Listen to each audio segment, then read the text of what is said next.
All right, drummers, so besides Reverb, eBay, and Facebook Marketplace, maybe even Craigslist, remember that site? Does anybody else search auction websites to see if they can find drums at really affordable prices? Well, that's what I did for the drum in this Snare Saturday video. And per usual, the auction house identified it as a completely different drum. And per the online auction agreements, once you make that bid, you are agreeing to the purchase of the drum or whatever you're placing a bid on. So some folks would say that that could become a mistake if it's not what you thought it was. But like Bob Ross says, those aren't mistakes, those are happy accidents. And that's exactly what happened with this drum, because it has an unreal sound for the price that I paid for it. So in this Snare Saturday video, you're gonna get the chance to hear a Ludwig Supralite snare drum.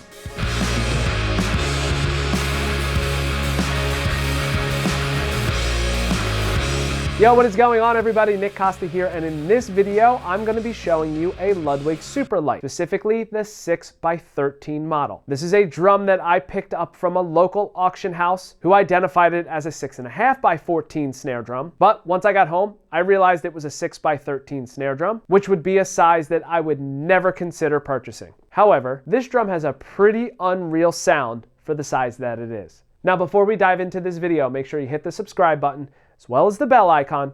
That way you're notified of any additional content that I upload to the channel. Now, the Ludwig Supralite series is a more affordable option to some other metal snare drums that Ludwig offers. Sounds kind of familiar, huh? These drums are a 1mm thick steel polished shell, and the current version of them are equipped with brass tube lugs, 2.3mm triple flange hoops on the top and the bottom, Ludwig's P88 eye throw-off, as well as a set of brass coil snare wires. Now, this drum in particular is an older Supralite, so there could be a few discrepancies. However, it is safe to say that the shell is the same, the tube lugs most likely are the same, the hoops are definitely the same. The throw-off is different, however, but those snare wires look the same too. So let's go ahead and dive into the specs of this particular drum. Like I mentioned earlier, it is a 6x13 shell. That is depth by diameter. It is a 1mm thick steel shell that is polished, and it is equipped with 8 double-sided tube lugs. This drum is also outfitted with 2.3mm triple flange hoops on the top and the bottom, the generic throw-off that is offered on the older Supralites, and I really wish that it was a P88i throw-off because that is way better than this one. Plus, you can swap out the P88i throw-off with a P88 AC throw-off, which looks similar.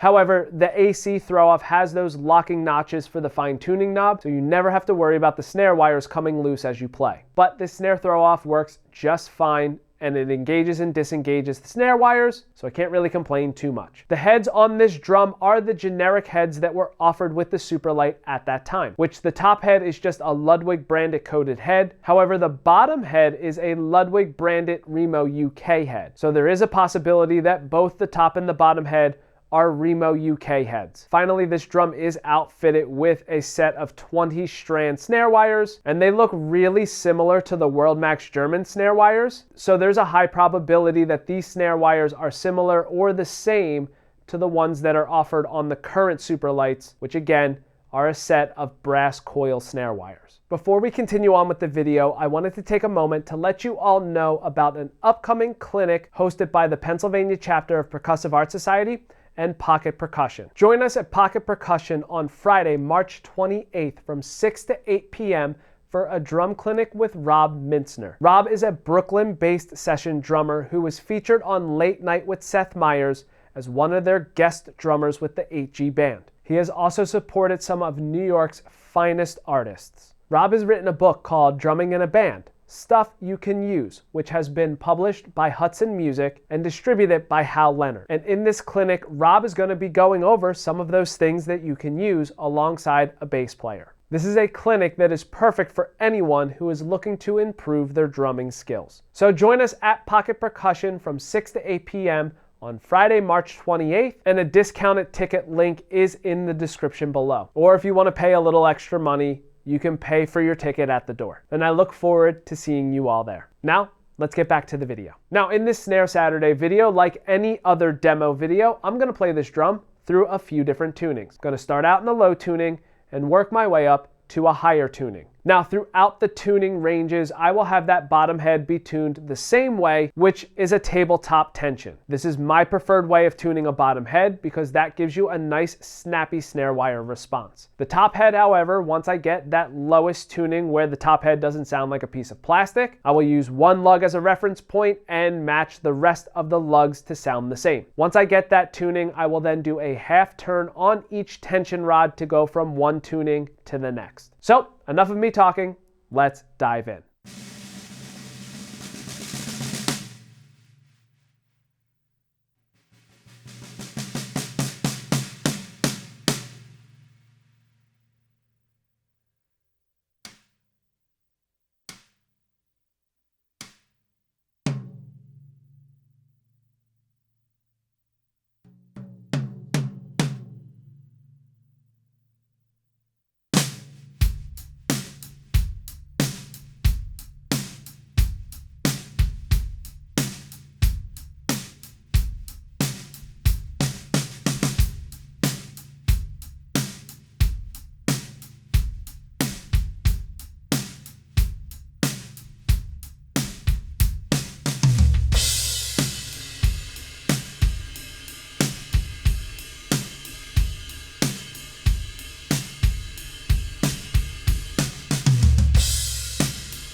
So you would think a 6x13 snare drum wouldn't have a versatility like this one does. And although that lower tuning range is a little bit higher than some of the other videos in the Snare Saturday series, you can still get a pretty low tuning out of this drum. And then of course this drum really starts to wake up as you're getting into the higher tunings. The reason why I went after this drum is because, like I mentioned, the auction house identified it as a 6.5x14 Supralite. And I've had some drummer friends tell me how they are great drums that they use in a lot of recording sessions because they sound unreal for the price point. But it's a 6x13, which is a size that I would never consider buying. I'm glad that I did because this drum does have a great sound and it does have a versatile tuning range. And now I would like to know what you think of the Supralite, so make sure that you leave it in the comment section below letting me know. If you are interested in getting a Supralite for yourself, even if it isn't a 6x13 like this one, I've put a few affiliate links in the description below so you can check out a few of the sizes that are offered. You might be surprised how affordable these drums really are. If you have any other questions on this drum, or maybe say the gear that I'm playing, or anything else, feel free to leave it in the comment section as well, and I will try my best to answer them. If you enjoyed this video and you want to check out some of the earlier videos from the Snare Saturday series, I've put a link to the playlist in the description below, and I'll also have it come up right here to make it a bit easier for you. Finally, if you enjoyed this video, please give it a thumbs up. That not only makes it easier for others to find it, it is a free and easy way to support the channel. If you are looking for additional ways to support the channel, you can do so by giving this video a super thanks, or consider becoming a member of the channel where you will receive exclusive perks. And that is it. Thank you so much for checking out this video on the Ludwig Supralite, and until next time, see you later.